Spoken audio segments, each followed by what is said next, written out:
Bom dia ao presidente Sidney, ao Ítalo e às demais vereadoras e vereadores aqui. É uma honra muito grande poder mais uma vez estar aqui nessa tribuna e agora fazer uma exposição sobre esse assunto de doação, né? A lei trata como doação do imposto de renda, mas na realidade é uma destinação, porque a gente vai doar um dinheiro que nós pagaríamos para o Tesouro, né? Então é um dinheiro que iria para o orçamento da União, e ser distribuído no orçamento da União, e ele pode ficar aqui no município. E o que é mais importante é que o cidadão ele vai poder escolher qual é o projeto que ele quer beneficiar com o valor destinado e mais acompanhar a execução desse projeto, né? As leis de incentivo fiscal, elas possibilitam a destinação de parte do imposto de renda devido. Depois a gente vai até falar sobre essa diferença entre imposto de renda devido e imposto de renda a pagar, imposto de renda a restituir, né? Aos fundos vinculados ao Estatuto da Criança e do Adolescente e aos programas e projetos de incentivos ligados à cultura, esporte, produção audiovisual e à saúde. Isso torna o imposto de renda uma importante fonte de captação de recursos para projetos que promovem a transformação social. Podem fazer uso do incentivo fiscal para destinação de imposto de renda as pessoas físicas que apresentam a declaração no modelo completo, aquela que é por deduções legais, e as pessoas jurídicas com tributação com base no lucro real. A doação ela pode ser feita em bens e pode ser feita em espécie. Pode ser feita em doação de bens e também doação em dinheiro. Elas podem ser feitas durante todo o ano calendário, que é feita diretamente ao fundo, por transferência, depósito bancário, em conta específica ou em guia específica para o fundo. E na declaração de imposto de renda, logicamente, como eu já disse, aqueles que fazem a declaração com base nas deduções legais ou a declaração completa, e é feito o pagamento em DARF. Na declaração, somente é permitido a destinação ao Fundo dos Direitos da Criança e do Adolescente e ao Fundo dos Direitos da Pessoa Idosa. Durante o ano calendário, a pessoa pode fazer destinação de 6%. Aí ela, no valor global, né, de 6%, e aí ela poderia escolher qual o fundo que ela pretende destinar. Ela pode destinar 6% para o fundo do idoso, 6% do fundo do adolescente, da criança e do adolescente, ou variar, fazer uma variação em cima disso, né? Já na declaração do imposto de renda, permanece esse valor global de 6%, só que limitado a 3% ao fundo e até ao fundo da criança e do adolescente e até 3% ao fundo dos direitos da pessoa idosa. Somente pode fazer a destinação aquele que apresentar, então, a declaração no modelo completo, né? E fizer a apresentação da declaração até o último dia, até o último dia previsto para entrega, né? No caso, 30 de maio. E também ele vai fazer esse pagamento até o último dia da entrega da declaração do imposto de renda. Então, para fazer a destinação na declaração, o contribuinte simplesmente deve clicar na ficha, né? Criança e adolescente, e selecionar o fundo desejado. Primeiro ele vai na aba Criança e Adolescente, e aí, na prestação de contas da campanha do ano passado, a gente vai falar, né? Ele pode escolher o município e o fundo, se é fundo federal, se é estadual ou se é municipal, e ele pode, daqui de Maringá, destinar para qualquer município que seja do interesse dele. Isso aconteceu muito o ano passado, por causa da tragédia que ocorreu no Rio Grande do Sul. Muitos contribuintes daqui de Maringá ou de outras cidades fizeram a destinação para o Rio Grande do Sul, por exemplo, né? E depois ele clica na pessoa idosa, né, na ficha pessoa idosa, e escolhe o fundo a fazer a destinação. O programa já vai calcular o valor. Ele só vai escolher. Ele vai ter o teto, ele pode doar menos ou mais, mas o limite é 3% para cada fundo. Então, voltamos aqui, o valor calculado, ele é calculado sobre o imposto devido. Então, nós temos lá os rendimentos tributáveis e as deduções legais. Dedução com saúde, com instrução, né, com... muitos contribuintes têm também a Previdência Social, muitos contribuintes também têm pensões a pagarem. Elas são deduzidas e você encontra, então, a base de cálculo. Sobre a base de cálculo, é feito o cálculo do imposto devido. Só que, durante o ano calendário, que no caso foi 2024, o cidadão ele vai sofrendo retenções na fonte, né? E ou faz o pagamento com o carnê-leão, e a declaração é em conta de contas. Se aquilo que foi retido, adicionado ao que ele pagou com o carnê-leão, foi maior que o imposto devido, ele vai ter o imposto a restituir. Se for menor, ele tem o imposto a pagar. Então, sempre lembrando, o valor da destinação ele é calculado em cima do imposto devido, né?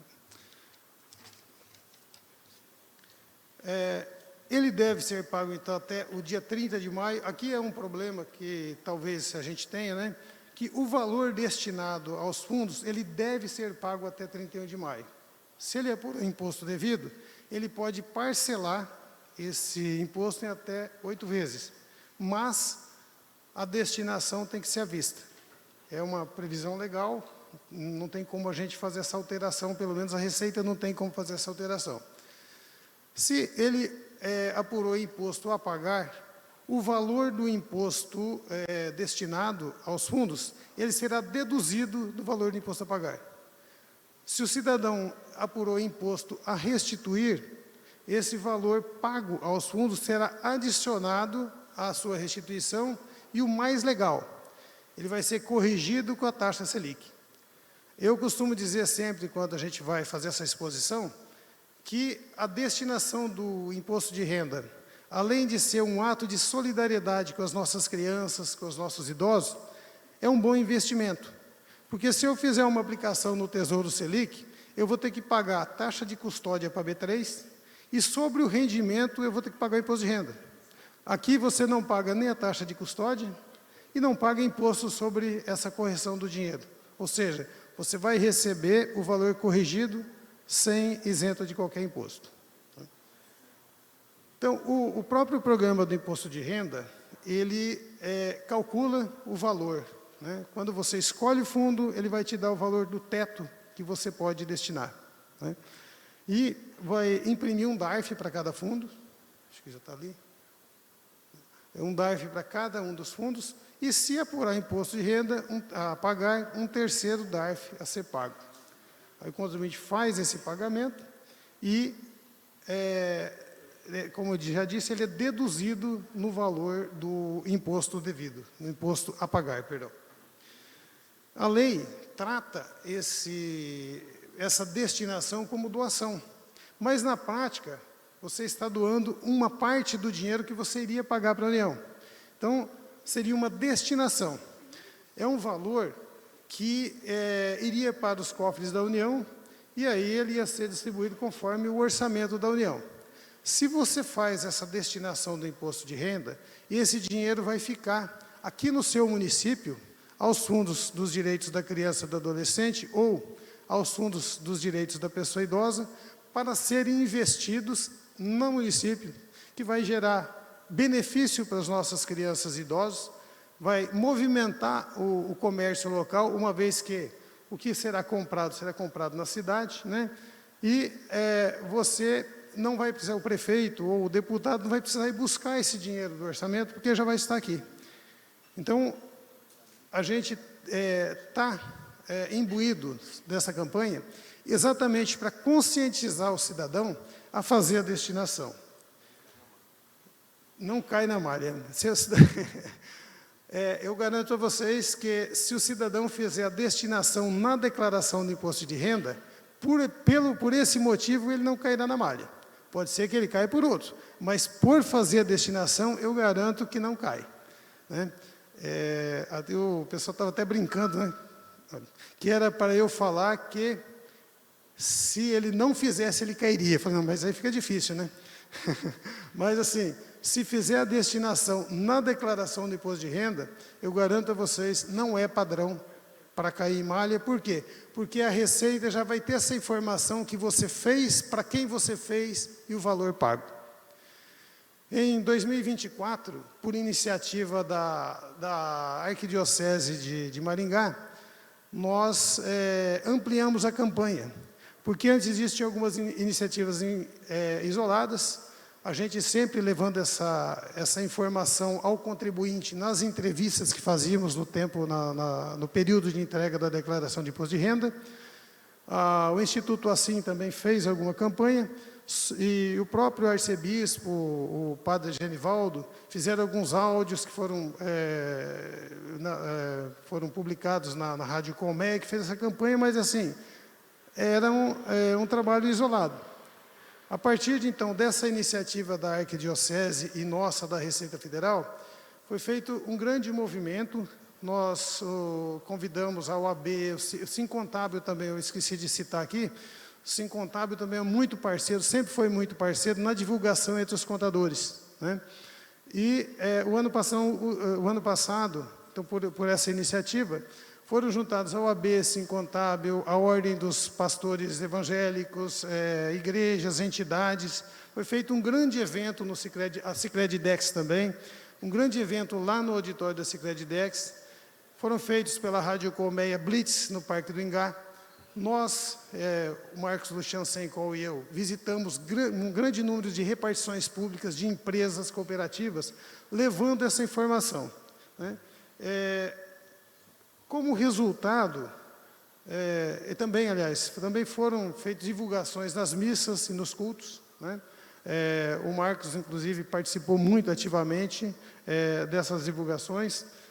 E, como resultado, nós conseguimos elevar a destinação na declaração de imposto de renda em mais de 140%. 141,27% foi o incremento que nós tivemos. Nós saímos de alguma coisa de 4,46% do potencial para 10,26%. No entanto, esse valor, se você comparar ao potencial que tem a cidade de Maringá, está muito aquém daquilo que a gente poderia arrecadar. Maringá tem um potencial de R$40.555.000. Deste potencial, os contribuintes de Maringá doaram apenas em torno de R$4.200.000. Como eu falei no início, o contribuinte ele pode escolher para qual fundo, né, para qual cidade ele quer mandar o dinheiro. O ano passado, como a gente já citou, foi um ano atípico, que teve muitas catástrofes, né? E, em especial, aqui ocorreu no Rio Grande do Sul. Então, as doações de contribuintes de Maringá para os fundos de Maringá, nós tivemos num total, somado entre o Fundo da Criança e Adolescente e o Fundo dos Direitos da Pessoa Idosa, de R$2.221.000, né? Esse valor, somado com a destinação direta, aquela que ele fez durante o ano calendário de 2023, totalizou R$2.947.467,74. No entanto, a gente considerou muito exitosa a campanha, porque nós conseguimos esse avanço. E a gente até estava conversando um pouquinho com a professora Ana e com o Marcos Luciano Sencol, o que a gente precisa fazer? Porque muitas pessoas conhecem a campanha, sabem dos benefícios, sabem que não custa nada, mas não fizeram a destinação. Então, a gente tem que continuar esse trabalho. Nós temos que correr atrás, isso estou falando o ano passado, né, que possivelmente com o crescimento da economia, esse ano o potencial será maior, nós temos que correr atrás desses 36 milhões faltantes, né? E incentivar o contribuinte de Maringá a fazer a destinação para os fundos de Maringá, para os fundos da criança e do adolescente e da pessoa idosa. Porque é um trabalho em benefício do nosso futuro, porque o nosso futuro são as crianças. E dá dignidade para aqueles que entregaram a sua vida para a gente estar aqui, que são as pessoas idosas. Então, eu convido a sociedade. Hoje, essa campanha não é mais da Arquidiocese e da Receita Federal. É uma campanha da sociedade maringaense. Então, eu convido a sociedade a fazer o seu testemunho, aqueles que fizeram a destinação. Olha, eu não caí em malha, eu me sinto bem, eu destinei o dinheiro que eu ia mandar para Brasília, eu deixo aqui. Eu estou acompanhando o projeto, eu escolhi a entidade que eu quis que esse benefício fosse entregue, e estou acompanhando esse projeto. É muito bom ser solidário.